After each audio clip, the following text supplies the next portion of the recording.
Buenas tardes, ¿cómo están? Entonces vamos a continuar con el desarrollo de la materia. Vamos a ver ese punto que faltaba sobre los asfaltos modificados.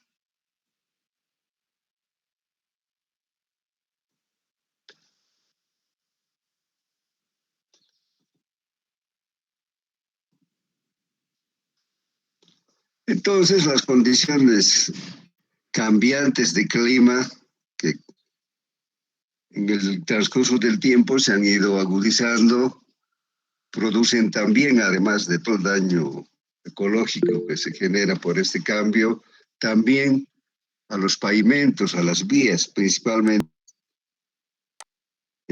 Se ha ido viendo como los climas son más severos que antes salidos. Entonces, el pavimento fue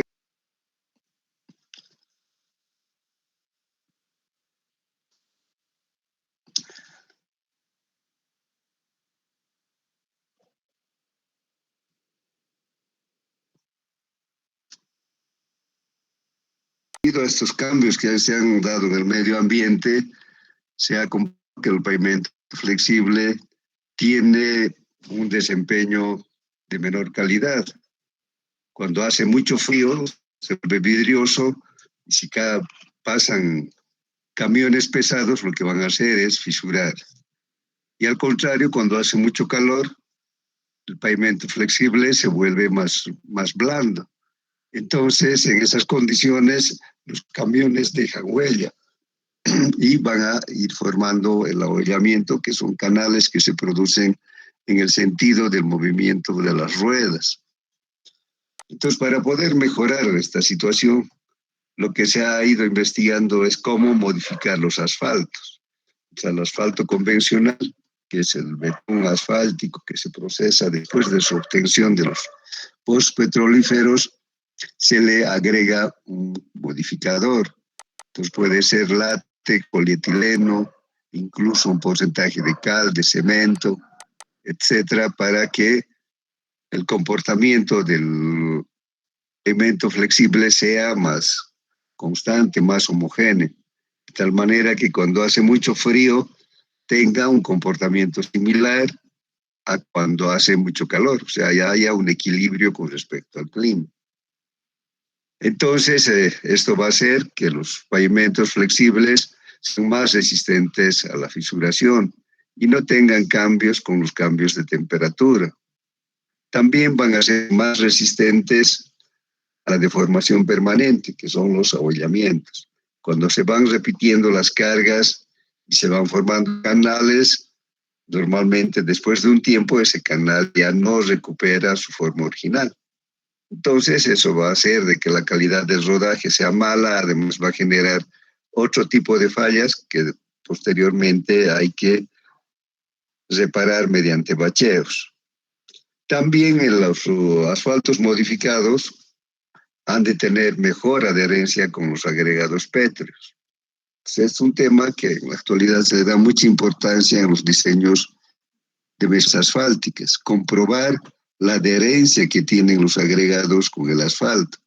Puede ser que haya una incompatibilidad entre las características químicas del asfalto con las propiedades químicas que tienen las piedras.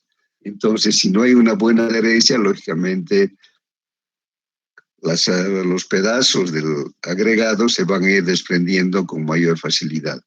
Y lógicamente, si tenemos un buen control de las temperaturas, vamos a tener también una mayor resistencia al envejecimiento, lo cual quiere decir que nuestro pavimento flexible va a durar más. En la actualidad hay una serie de polímeros que se ofertan en el mercado. Tenemos el EVA, que es una composición de etileno acetato de vinilo. El EMA, que está compuesto de etileno más acrilato de metileno. El P, que es un polietileno, va a tener buena resistencia a la tracción y va a tener también una mejor respuesta a los cambios de temperatura. El PP es un polipropileno que incluso se puede obtener por reciclado de materiales, de envases plásticos, etc. Los elastómeros, hay una variedad de ellos. Estos se dilatan con los esfuerzos que generan las cargas, pero tienen la cualidad de que vuelven a su posición original. Entonces tenemos también polímeros naturales, como el caucho o la celulosa. Actualmente se está trabajando mucho con el caucho por dos razones, porque resulta ser un buen aditivo para el cemento asfáltico y también porque en el mundo se tiene acumulación de millones de toneladas de neumáticos cada año y que no se sabe qué hacer con ellos. Entonces están haciendo procesos de reciclaje, incluso en Bolivia ya hay 2 o 3 empresas que hacen este trabajo. Tenemos en el caso de Cochabamba la empresa Mamut, que recupera los neumáticos y los va moliendo. Lógicamente es un trabajo bastante moroso porque primero hay que sacar el acero que contienen los neumáticos, ir separando el caucho del acero y posteriormente eso se puede moler. Entonces, a través de este reciclaje tenemos, por ejemplo, el césped sintético, que es un caucho reciclado. Entonces, lógicamente que para poder mezclar con el cemento asfáltico tiene que tener cualidades especiales, principalmente en lo que se refiere a la granulometría. Entonces, no solamente es necesario moler hasta un cierto tamaño de grano, sino hay que moler hasta que tengamos una granulometría que se pueda mezclar con facilidad con el asfalto.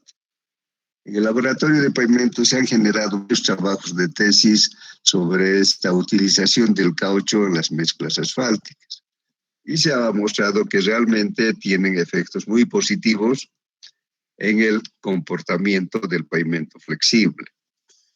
En los polímeros importados en nuestro país, el que más se utiliza es el SBS, que es estireno butadieno, o que en realidad es un caucho termoplástico. Entonces va a tener un mejor comportamiento durante la vida útil del pavimento. Los SBR, que en nuestro país se utilizan también, pero en mucha menor escala, son cauchos sintéticos con 25% de estireno y 75% de butadieno. Entonces pueden mejorar la adhesividad a través del ácido acrílico. De laboratorio también se ha visto que puede utilizarse como aditivo las botellas plásticas PET recicladas, con las que vienen las gaseosas. Pero el tema es que se pueda moler a un cierto tamaño de partículas antes de poder mezclar con el asfalto. Si tienen preguntas, desde hace muchos años atrás, pero lamentablemente en nuestro país recién hace pocos años se ha empezado a utilizar el asfalto emulsificado o la emulsión asfáltica. Tiene buenas cualidades frente especialmente a los asfaltos diluidos. Entonces el asfalto emulsificado es una mezcla de cemento asfáltico con agua. Eso pareciera imposible conseguir porque son dos materiales invisibles entre sí. Pero esta unión del agua con el asfalto se consigue a través de un emulsificante. Entonces, a lo largo de los años se han ido probando con diferentes tipos de emulsificantes. De principio se utilizaba algún tipo de arcilla, algún tiempo se ha utilizado sangre de res, que resultó ser un buen emulsificante, pero no cuántas reses habría que matar si se quisiera tener en cantidades industriales. Finalmente se ha encontrado que hay algunas resinas en las maderas que sí se pueden recuperar y en base a ellos hacer este material emulsificante. Entonces lo que va a hacer el emulsificante va a ser una fase que va a permitir la unión de las partículas del asfalto con las del agua. Entonces estos glóbulos, porque estos pequeños glóbulos se van a unir entre sí, nos van a dar como resultado un asfalto diluido con agua. Actualmente estos asfaltos emulsificados están siendo bastante utilizados en nuestro país, pero únicamente en los trabajos de imprimación o de sello. Hasta antes, digamos, el material preferente para hacer la capa de adherencia antes de poner la carpeta para hacer la imprimación eran los asfaltos diluidos que hemos visto ayer, que es una mezcla de cemento asfáltico, ya sea con querosén, con gasolina o con un tipo de óleo, de acuerdo a las condiciones de clima de la zona. En cambio, en este caso, el asfalto diluido, que es un asfalto emulsificado, está hecho en base a cemento asfáltico también, agua y el emulsificante. Al final, el resultado es el mismo. Cuando hacemos una mezcla con querosén, digamos, como en el caso de Cochabamba, con el tiempo, en pocos días, lo que va a ocurrir es que el querosén se va a evaporar completamente. Y entonces el cemento asfáltico va a recuperar sus cualidades originales. Lo mismo ocurre con la emulsión. Entonces la emulsión es un material también vapor, de acuerdo al clima que tengamos. Lógicamente va a demorar un poco más de tiempo, pues no es un material volátil, pero de todas maneras el agua va a llegar a evaporarse completamente. Entonces el cemento asfáltico también recupera sus cualidades. ¿Cuáles son las ventajas, digamos, de la emulsión frente a los asfaltos diluidos? Primero, que hay un ahorro de energía. Los asfaltos emulsificados se producen prácticamente a temperatura ambiente, o se calientan muy poco. Entonces no hay un consumo de energía. En cambio, los asfaltos diluidos se preparan en caliente, con temperaturas superiores a 100 grados centígrados. Entonces hay un consumo de energía. Después, la preparación del asfalto diluido es dañino para el medio ambiente, porque inevitablemente durante la mezcla se van a emitir gases tóxicos. En cambio, con la emulsión no ocurre eso porque estamos mezclando con agua. Pues como no hay temperatura, no se liberan gases que podrían ser dañinos para el medio ambiente. Entonces, además, la facilidad de colocación por el hecho de que estamos utilizando una mezcla con agua. Y lógicamente también tenemos un ahorro importante porque el querosén o la gasolina tienen un costo bastante mayor que el agua. Entonces, hay factores que van a favorecer al uso de las emulsiones asfálticas, principal, por lo menos en nuestro caso, para hacer la imprimación de las capas bases antes de poner la carpeta, que hasta ahora va a seguir siendo, o en el futuro próximo también va a seguir siendo una mezcla asfáltica en caliente. Si tienen preguntas.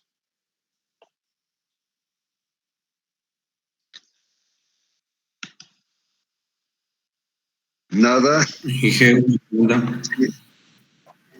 En el caso del asfalto emulsificado, que en el trabajo de tesis, ¿qué tipos de tesis se ha presentado, digamos? Se han hecho algunas tesis, ¿no? Pero en los últimos años no, pero había que ir a la biblioteca y ahí, ¿no? En este momento no recuerdo, pero se han hecho varios intentos de hacer trabajos con asfálticas.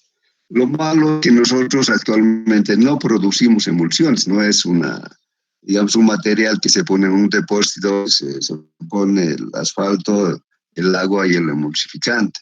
Son combinaciones que se hacen en planta.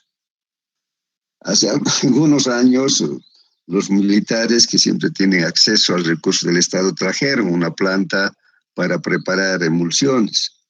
Pero lamentablemente creo que hubo mala administración, mala manipulación de los equipos, y al final fracasaron y creo que ese equipo debe estar botado, ¿no? Pues actualmente las emulsiones se traen del Perú principalmente o de Chile, pero ya preparados.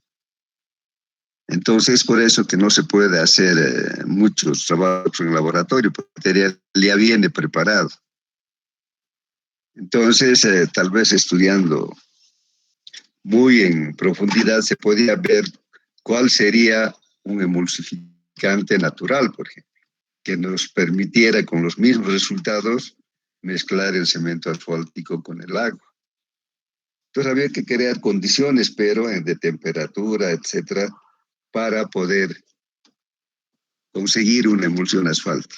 Pero desde hacer trabajo que han hecho. Si hay otras preguntas. Ingeniero, buenas tardes. Una consulta. ¿Se puede emplear los polímeros en pavimentos rígidos? No, o sea, el pavimento rígido tiene otro tipo de aditivos, ¿no? También existen aditivos para el hormigón. Entonces, el hormigón seguramente es uno de los materiales que tiene más aditivos. Tenemos aditivos para mejorar la resistencia. Tenemos aditivos para demorar el fraguado.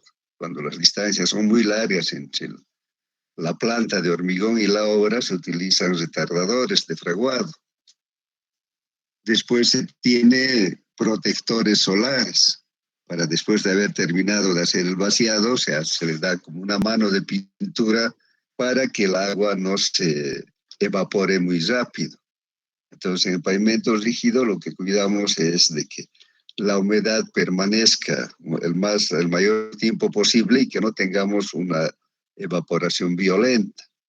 Porque ¿qué pasa cuando pierde agua? Está perdiendo volumen. Entonces lo contrae. Entonces, si en las primeras horas no se ha cuidado este detalle, ya en pocos días podemos tener un hormigón que se ha fisurado, únicamente por este fenómeno de contracción por pérdida de humedad. Entonces hay una serie actualmente de aditivos que nos permiten mejorar la calidad y el desempeño de los hormigones. Pero ese es otro tema, ¿no? Que no tiene nada que ver con los polímeros que se utilizan en mezclas asfálticas. Si hay más preguntas.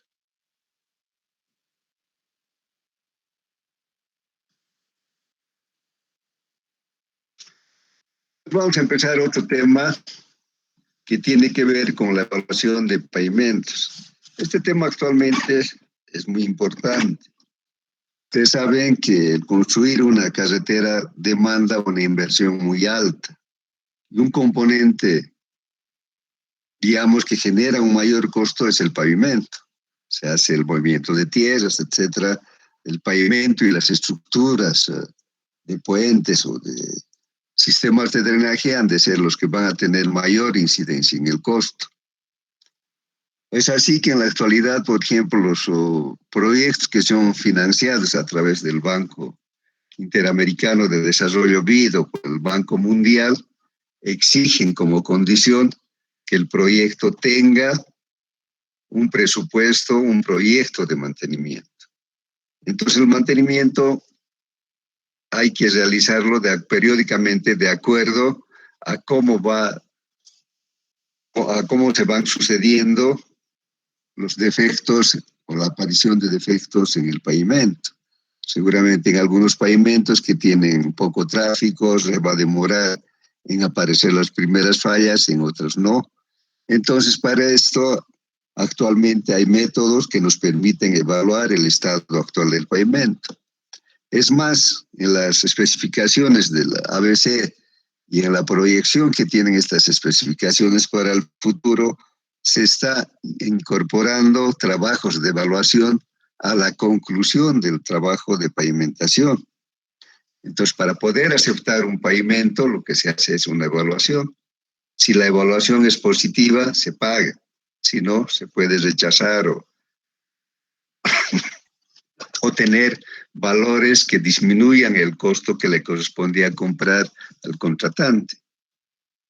Entonces, por eso es importante saber exactamente cómo se puede hacer la evaluación de un pavimento.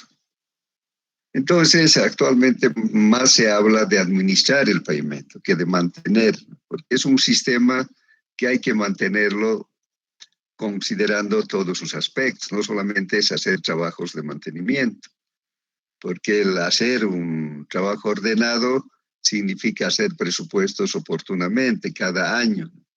Entonces, si tenemos un sistema de administración del pavimento, vamos a estar garantizando que el pavimento cumpla sus fines específicos, ofreciendo buena calidad de rodaje y manteniendo su resistencia. Entonces, estos trabajos de evaluación nos permiten sistematizar las obras de mantenimiento. Si nosotros hacemos un seguimiento desde el día que se ha puesto en servicio la vía, entonces vamos a ir incluso acumulando experiencia para otros proyectos. Vamos a ir viendo cuándo empiezan las primeras fisuras, cuáles han sido las condiciones de clima y de carga que han originado a estas primeras fallas. Y lógicamente tener siempre bien definida la evaluación del estado del pavimento nos permite prever los recursos para que el mantenimiento se haga oportunamente. Entonces, digamos, en nuestro país, lo que normalmente hacemos los mantenimientos de emergencia. ¿Qué pasa? Que lo dejamos así la vía y cuando aparecen ya fallas severas, recién se interviene para solucionar problemas ya mayores. En cambio, si se hiciera un mantenimiento periódico, seguramente que los costos al final de la vida útil serían mucho más bajos. Todos los pavimentos van a tener un proceso de deterioro porque no son eternos. Entonces aquí tenemos una curva que podemos decir que de principio está en condiciones excelentes. Luego se va a ir degradando en el transcurso del tiempo. Va a llegar un momento que normalmente vamos a llegar al 50% de la calidad de conservación del pavimento. En ese momento, por ahí ha de ser necesario encarar trabajos importantes de mantenimiento. Para no llegar al final, si hacemos el mantenimiento oportuno, de acuerdo a este gráfico, nos puede costar $1 para rehabilitación, digamos, por cada kilómetro de carretera o por cada metro de carretera. En cambio, si dejamos que la falla prosiga, vamos a llegar que al final, ya cuando está por producirse la falla, cuando hemos llegado a un estado próximo a muy pobre, lo que podía ser $1 puede costar 5. Entonces, esa es la importancia de hacer los trabajos frecuentes de evaluación para tener un control del proceso de deterioro en que se encuentra el pavimento. Entonces, la evaluación del pavimento está constituido por varios trabajos. Entonces, primero, lo más barato y lo más fácil es la evaluación superficial de fallas para determinar un índice, el índice de condición del pavimento. Para esto tenemos la norma ASTM 6433, que nos da un procedimiento para realizar la evaluación de las fallas superficiales que tenemos en el pavimento. En base a esta información, podemos determinar también el índice de condición global del pavimento, que ya no se refiere únicamente a las fallas superficiales. Después tenemos la determinación del índice de rugosidad internacional, que es el IRI, y la evaluación de la capacidad estructural del pavimento. En las especificaciones últimas para la construcción de carreteras se han incorporado estos dos últimos puntos. Hacer la evaluación del índice de rugosidad, que tiene que ver principalmente con la calidad del rodaje. Entonces, este índice lo que va midiendo son las deformaciones en el sentido longitudinal de la vía y nos determina un valor por kilómetro, un valor admisible. Si está más de eso, entonces la vía, a pesar de que es nueva, puede ser rechazada o puede exigirse que se haga una corrección. Lo mismo con la evaluación de la capacidad estructural del pavimento. A través de este trabajo, por retrocálculo, podemos determinar el número estructural. Entonces, podemos ver si el número estructural que tenemos en el momento de que se ha construido la construcción corresponde al valor que estaba en el diseño. Lógicamente, para esto actualmente existen equipos, pero felizmente ya en nuestro país se han empezado a adquirir. Entonces aquí tenemos, por ejemplo, lo que antes se hacía normalmente eran los ensayos destructivos. Excavar calicatas para ver los espesores que tenían las capas, haciendo un costadito, ver cómo se encontraba la base, la subbase, etc. Actualmente estos ensayos destructivos nos dañan a la estructura de la carretera, a pesar de que son baratos, pero van a ser perjudiciales. Entonces, actualmente lo que se dispone, por ejemplo, para el tema IRI, para determinar el índice de rugosidad internacional, son los perfilómetros digitales. También tenemos el deflectómetro de impacto. El deflectómetro de impacto no es nada más que una especie de martillo circular que golpea sobre el pavimento. Pero a ambos lados de este punto de impacto en el pavimento tenemos sensores. Y este golpe que se ha dado va a repercutir en los sensores. Los sensores van a registrar deformaciones. El que está debajo del punto del impacto, lógicamente va a dar una mayor deflexión, una mayor deformación, y eso va a coincidir con el punto de la subrasante. Y los que están al otro lado vamos a tener que va a ser para su base, para la base, incluso para la carpeta. Entonces, lo que vamos a leer con el deflectómetro de impactos es las deformaciones que se producen al dar un golpe al pavimento. Complementariamente, un método barato, digamos, porque solo necesita tener personal, es la determinación del índice de condición del pavimento, que es el PSI. Entonces, el índice de rugosidad internacional es un valor que se ha determinado por consenso. Hasta 1982, 92 creo, cada país tenía una forma de evaluar las deformaciones verticales. Entonces, el Banco Mundial lo que hizo es reunir a los países y a los especialistas para determinar un procedimiento que sea uniforme. Y de ahí sale el IRI. Entonces, el IRI lo que va a medir es la regularidad superficial de la vía, o sea, la calidad del rodaje. Entonces, lo que se va a ir midiendo son las deformaciones o las alteraciones que han tenido las cotas en los ejes del pavimento. Entonces, a mayor deformación, lógicamente lo que va a ocurrir es que disminuye la calidad del rodaje.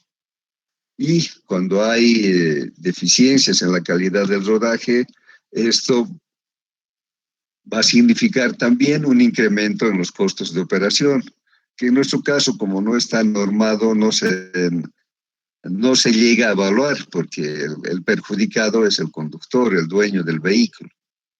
Entonces, pero de todas maneras, una mala calidad de rodaje va a afectar a los costos de operación. Entonces, el IRIS se va a calcular con un modelo matemático. Entonces, el vehículo donde se encuentra el equipo para medir las deformaciones, lo que va a ir haciendo son perfiles. Entonces, normalmente los que actualmente utilizan van a transitar a una velocidad constante de 80 kilómetros por hora. El conductor lo único que hace es mantener una línea recta y mantener esa velocidad, y automáticamente se van a ir dibujando las curvas que van a corresponder a esas deformaciones. Entonces aquí vemos este perfilómetro digital, tiene esta especie de regla delante, pero que es un sensor en realidad. Es un sensor de movimiento. Entonces, a la velocidad que va, como esto se va moviendo, va a ir registrando las deformaciones que tiene la vía. Este tiene una antena adicional en la parte trasera del vehículo.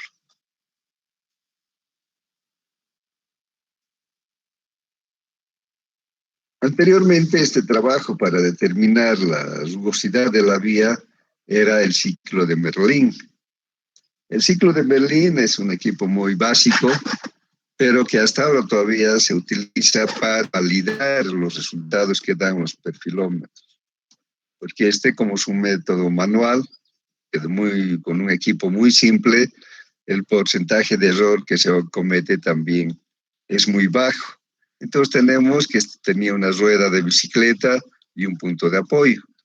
Lo malo es que esto, como para que se mueva, tiene que ser empujado por una persona. La persona tiene que recorrer toda la línea que se está estudiando. Entonces, este equipo está compuesto por un viga que normalmente tiene una longitud de 1,80 metros y una rueda de bicicleta. Y en la parte de atrás tiene un apoyo que es oscilante. Entonces, el apoyo que tenemos al medio es un apoyo oscilante que va también en contacto con el pavimento. Entonces, como esto se va a ir moviendo, es sensible además, lo que siento también es graficando el perfil que tiene la carretera. Lógicamente esto ya no se utiliza más porque era demasiado moroso hacer un trabajo de evaluación del IRI, pero se utiliza para poder verificar la validez de los datos de los perfilómetros.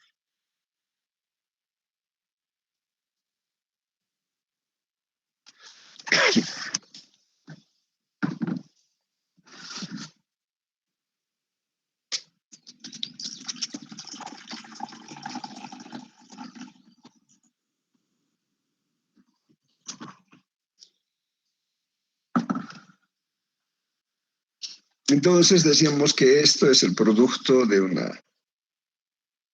estudio que impulsó el Banco Mundial en 1982 para compatibilizar los diferentes criterios que en ese momento estaban utilizando para determinar la calidad del rodaje.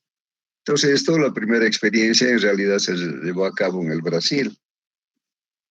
Entonces, a través de los estudios que se hizo, se pudo compatibilizar los resultados y la forma en que se podía medir la calidad de rodaje. Entonces, aquí vemos, por ejemplo, perfilómetros láser que tienen emisores con perfilómetros y dos otros para ir anotando las distancias. Entonces, simultáneamente se puede ir trabajando en 3 líneas. Y lógicamente, como el Banco Mundial, lo que se ha sacado es una tabla de calificación, porque si hacemos un trabajo tenemos que saber si está bien o está mal. Entonces, el IRI, que es una deformación de 1 metro por cada kilómetro, de 1 a 1,9, podemos decir que está en condición excelente. Pero si crece de 1,9 a 2,7 metros de deformación por cada kilómetro, es bueno. De 2,7 a 3,5 regular. Si pasa de 3,5 a 4,6 es malo. Y si pasara de 4,6 es pésimo. En nuestras calles, por ejemplo, los iris que se pueden medir son malos, porque normalmente lo que se hace es poner sobre carpetas sin conservar el diseño geométrico de la vía, sin mantener los perfiles longitudinales y transversales. Entonces, ABC también ha adoptado estos valores que son vigentes a nivel internacional. Y también esto nos da los criterios para iniciar el mantenimiento. Entonces, a veces lo que hay que hacer es ir fresando la parte superficial, digamos, de las alteraciones que se ha tenido en el sentido vertical. Si es menor a 2,5 metros por kilómetro, no se requiere ninguna intervención. Si fuera de 2,5 a 3,5, se necesita hacer una nivelación. Puede ser una capa de sello o puede ser una pequeña capa de microaglomerado. Si está entre 3,5 y 4,5, que ya es una situación mala, además de nivelar, hay que poner una capa delgada. Y si es 4,5, en este caso sí es necesario fresar. O sea, fresar y sacar todas las irregularidades para reponer posteriormente con una capa de concreto asfáltico. Si tienen preguntas.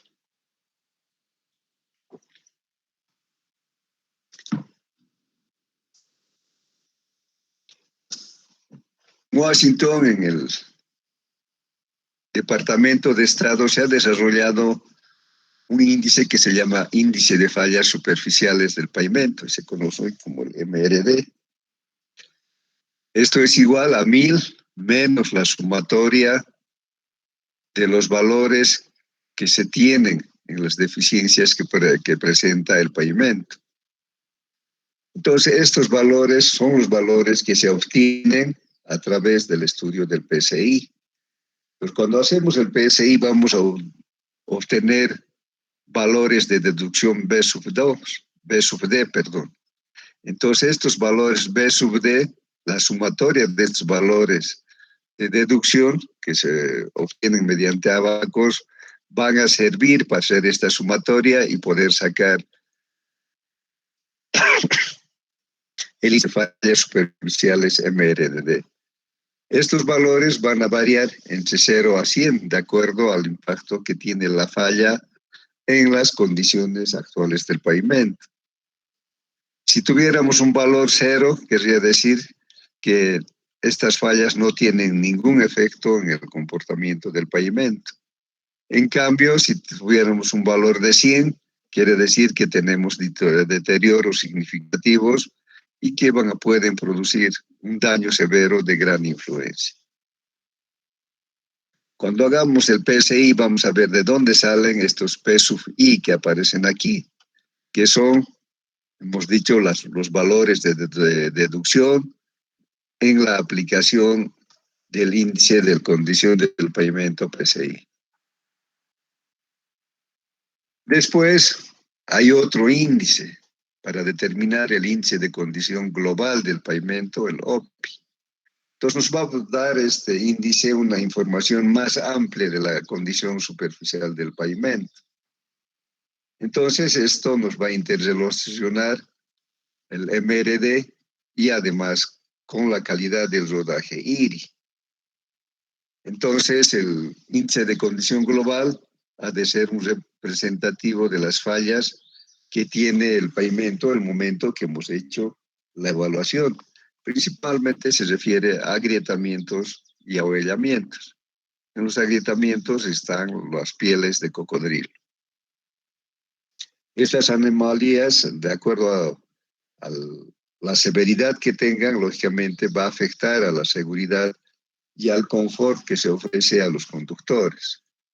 Entonces el OPI ha de ser el índice de fallas superficiales, que hemos dicho que se obtiene a través del estudio del PSI, multiplicado por el 5, por el logaritmo natural de E elevado a 0 menos 0,198 menos 0,00261 multiplicado por el IRI, dividido entre 5 y elevado a 0,2. Entonces el índice de rugosidad internacional, como hemos dicho, se puede medir, en este caso hemos dicho que se mide en metros por kilómetro. Para entrar a esta fórmula vamos a transformar en milímetros por kilómetro. Entonces, lógicamente el valor ha de ser mayor y va a tener una incidencia importante. Entonces este valor del OPI nos va a servir para definir los tipos de mantenimiento. Entonces, de acuerdo a este valor podemos ir definiendo los tiempos en que podemos hacer un determinado tipo de mantenimiento. Si el OPI está entre 100 y 70, debemos hacer un mantenimiento rutinario, que principalmente se refiere a limpieza de cunetas, a reparación, digamos, si hay pequeñas fallas, al sellado de fisuras, etc. Si fuera de 70 a 30, también vamos a hacer un mantenimiento rutinario, pero aquí ya un mantenimiento periódico. Ya podemos establecer los tiempos en que vamos a hacer este mantenimiento. Y si el OPI está entre 0 y 30, quiere decir que el pavimento ha llegado a una condición que exige que se haga una rehabilitación. La rehabilitación normalmente o ha de ser la reconstrucción de la carpeta asfáltica o ha de ser la aplicación de una sobrecarpeta. Si tienen preguntas.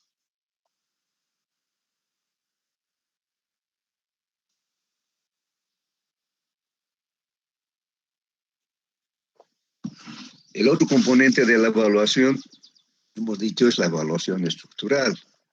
Entonces, ¿qué buscamos con esta evaluación estructural? Queremos determinar la capacidad estructural que tiene la vía en este momento.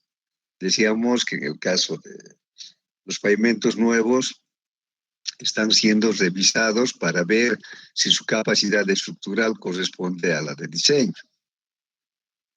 Entonces, esta capacidad estructural va a ser expresado como un número estructural.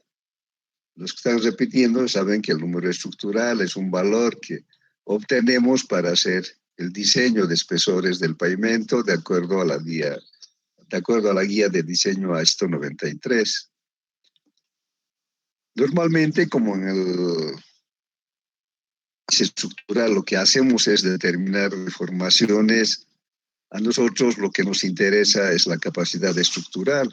Entonces hay que aplicar modelos por retrocálculo para convertir las deformaciones, ya sea en módulos o de soporte de la subrasante. En este caso nos interesa saber cómo está funcionando la subrasante.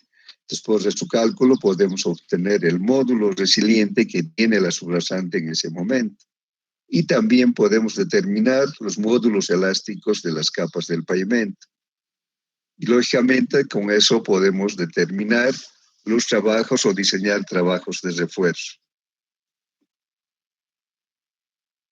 Entonces lo que decíamos es lo único que vamos a hacer es la medición de deflexiones, la aplicación de cargas estáticas o dinámicas.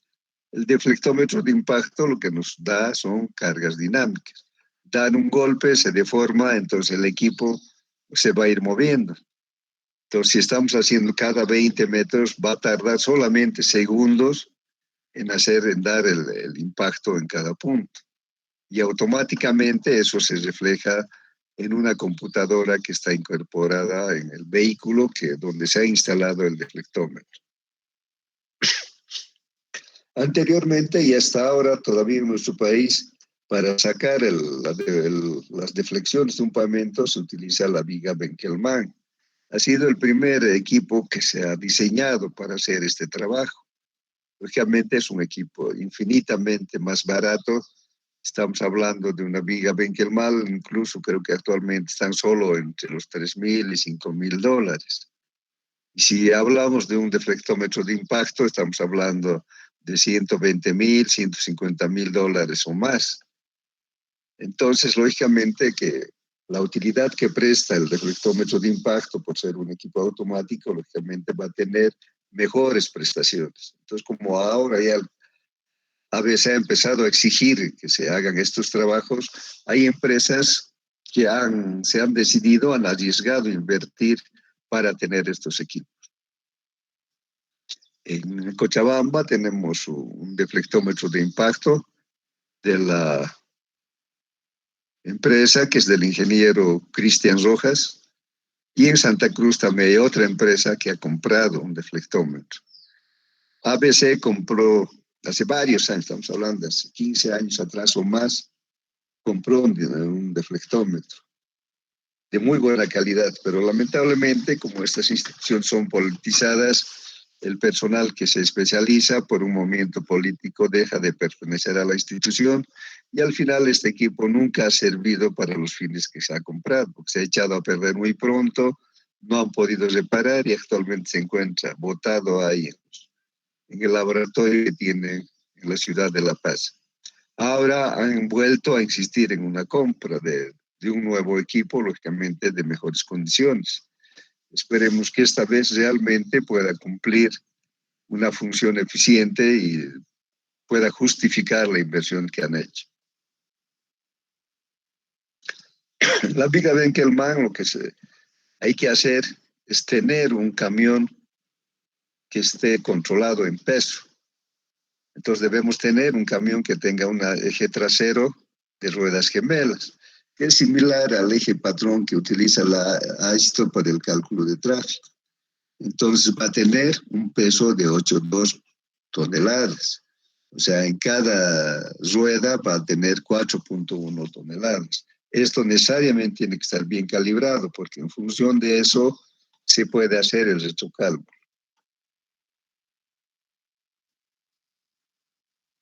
Entonces, para poder procesar los valores que se obtiene con la viga Benkelman, hay un modelo de Hong que es parte, digamos, de la aplicación de este equipo. Entonces vamos a convertir también las deflexiones que se leen en módulos y en números estructurales efectivos. Entonces aquí se tiene la rueda del camión. Y aquí tenemos la rueda del camión, produce una deformación. Y a una cierta distancia es la viga Benkelman. Entonces, que tiene sus sensores a diferentes distancias. Entonces, lo que vamos a hacer es leer. Entonces, vamos a tener el punto A, que va a tener una aproximación de 100 milímetros, o sea, 10 centímetros. Después vamos a tener a una distancia de 1,5 metros. Y finalmente vamos a tener también a una distancia de 5 centímetros. Entonces, tenemos el impacto que produce esto, un equipo estático. Entonces, se estaciona el camión y automáticamente genera una deformación. Y esa deformación se lee con la viga Benkelman. Luego vamos a correr el camión, digamos, si estamos haciendo cada 20 metros se estaciona y se vuelve a hacer las lecturas.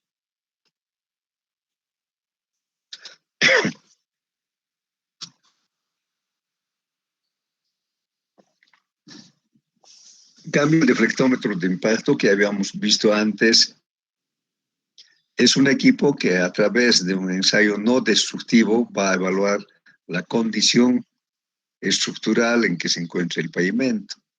Pues generalmente este equipo está montado en un equipo. Tal vez el más cómodo es un vehículo como el que tenemos en la fotografía. Entonces este equipo era de la empresa ecuatoriana Ecuatest, que ha trabajado mucho tiempo en Bolivia, hace unos 7, 8 años. Han hecho trabajos en aeropuertos y también en carreteras, porque en ese momento no había deflectómetros de empresas bolivianas.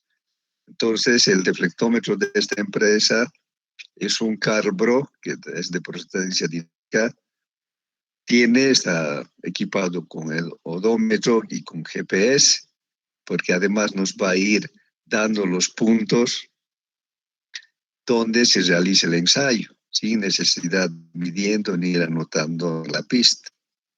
Entonces, los sensores se van a ubicar en 18 posiciones, del 1 al 12, 16, 17 y 18 en el sentido positivo, 13 y 14 en el sentido negativo. Entonces, en todos estos sensores se va a ir leyendo. Entonces, este es el martillo, es el que hace el impacto sobre el pavimento. Entonces, golpea, se produce una deformación y esa deformación leen los sensores. Y eso lo mandan a una computadora que se tiene en el mismo equipo. Entonces, el trabajo se hace muy rápido.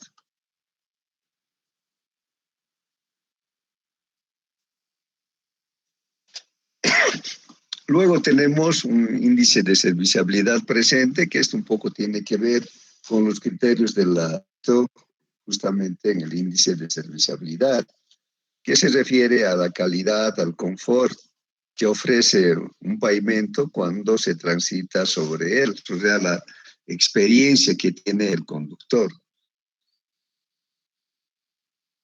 Entonces, en el ensayo vial, que es el origen de los modelos de diseño AISTO, se hizo una calificación de 0 a 5, 5 para la mejor condición de rodaje y 0 para la peor.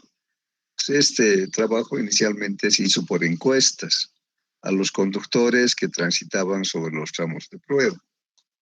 Entonces, estos vehículos que estaban calibrados estaban girando constantemente sobre los tramos de prueba. Entonces, en la duración del proyecto, que fue solo de 2 años, llegaron a contabilizar 10 millones de pasadas de un eje patrón.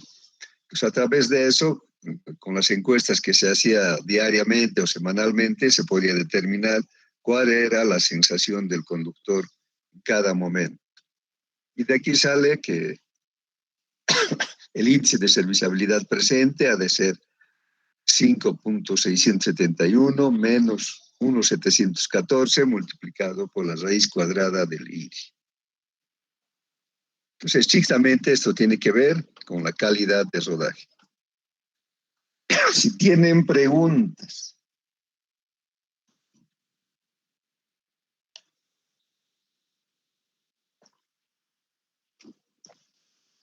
Lo que vamos a hacer en concreto en este capítulo es el PCI. El PCI es el índice de condición del pavimento. Entonces, este trabajo, que si realizamos esta evaluación, nos da el estado en que se encuentra el pavimento en ese momento. Entonces, van a haber deterioros que van a ser producidos por las cargas y también por las condiciones ambientales.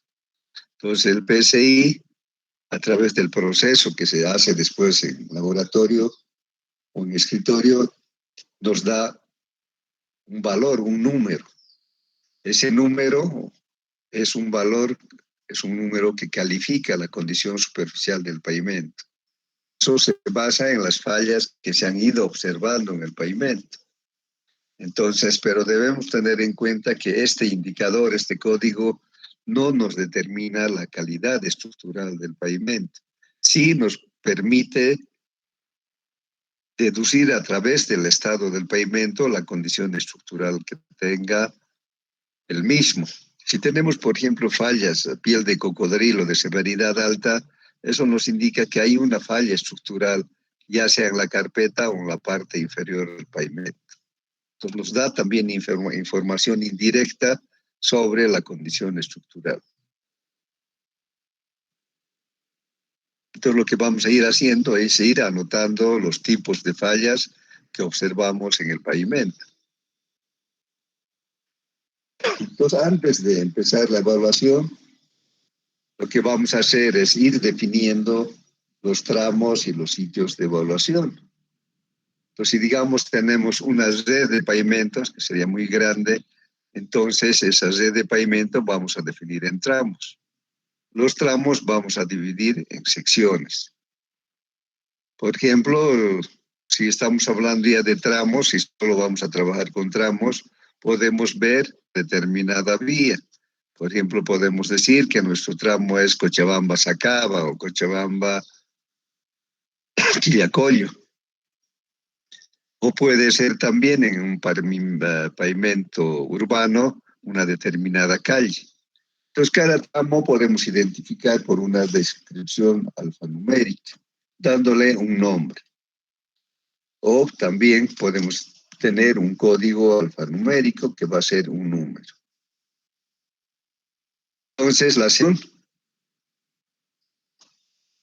va a ser una parte de los tramos. Los tramos se van a dividir en componentes de menor tamaño, que son las secciones.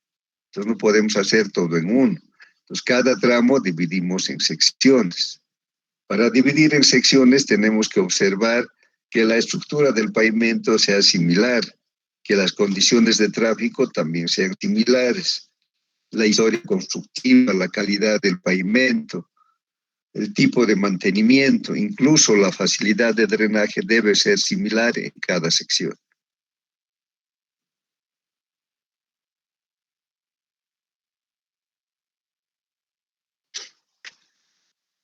Entonces, para dividir un tramo en secciones, hemos dicho, vamos a considerar la estructura del pavimento, los espesores y los materiales que sean iguales.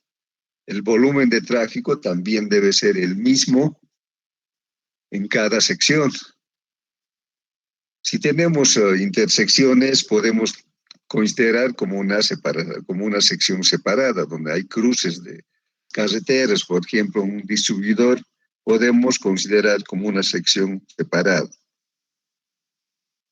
Y lógicamente, en las secciones vamos a tener en cuenta también la dirección del tráfico, porque vamos a tener carriles de ida y carriles de retorno.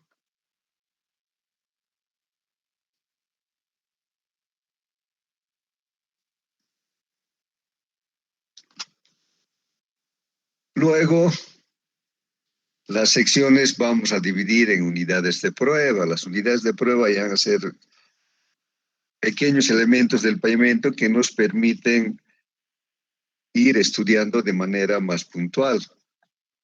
Entonces, para la evaluación en pavimentos flexibles vamos a dividir la sección en unidades de 233 metros cuadrados más menos 93.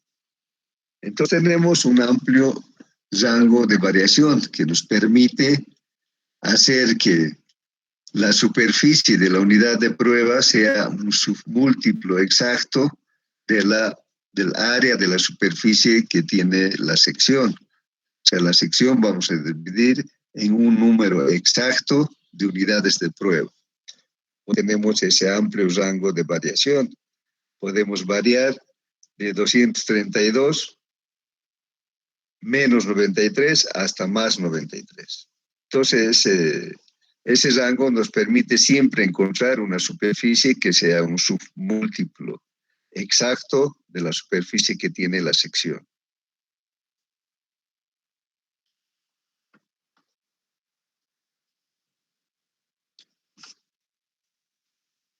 ¿Cuántas unidades debemos inspeccionar? Porque se van a formar una serie de unidades de inspección. Podemos hacerlo todo, pero puede ser que económicamente no sea conveniente. Y además, en cuestiones de tiempo, podría ser demasiado largo.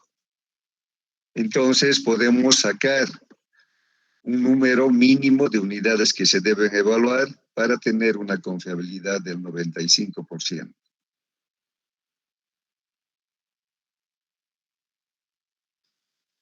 Entonces, al final del proceso de evaluación superficial, vamos a determinar un número y ese número nos permite dar la calificación.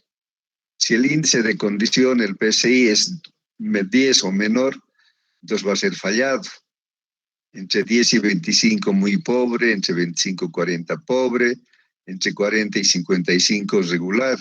Entonces todavía en regular se puede mantener la vía con determinados trabajos de mantenimiento, pero si hemos bajado de 40 ya hay que hacer trabajos de mantenimiento más importantes. De 55 a 70 bueno, de 70 a 85 muy bueno y de 85 a 100 excelente. Eso solamente podemos encontrar en un pavimento recién construido.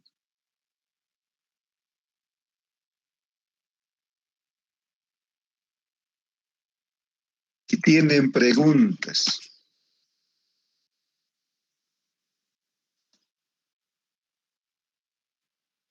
Nada. Si no hay preguntas, vamos a quedar ahí para poder tener un espacio antes de llevar a aeropuertos. Estamos quedando en objetivos de la evaluación.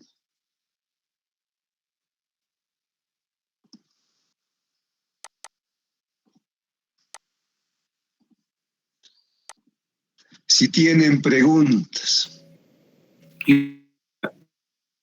Sí, adelante. ¿Al cabo de cuánto tiempo, una vez terminada el pavimento de ser construido, al cabo de cuánto tiempo hay que empezar a realizar las evaluaciones?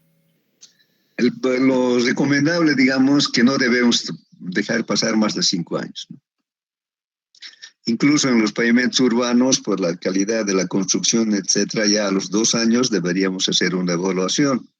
Como este del PSI no tiene un costo importante, sí se puede hacer. No tiene el costo que tiene determinar el IRI o estudiar la capacidad estructural. Entonces, este es un instrumento muy importante que nos permite ir complementando. Si observamos, lógicamente, que el PSI nos está dando, que nos muestra que hay fallas estructurales, lógicamente el PSI hay que complementar con una determinación de la capacidad estructural, ya sea mediante un deflectómetro de impacto o al menos utilizando una viga Benkelman. Si tienen otras preguntas.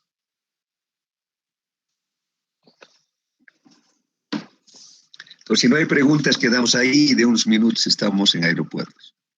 Buenas tardes y hasta luego.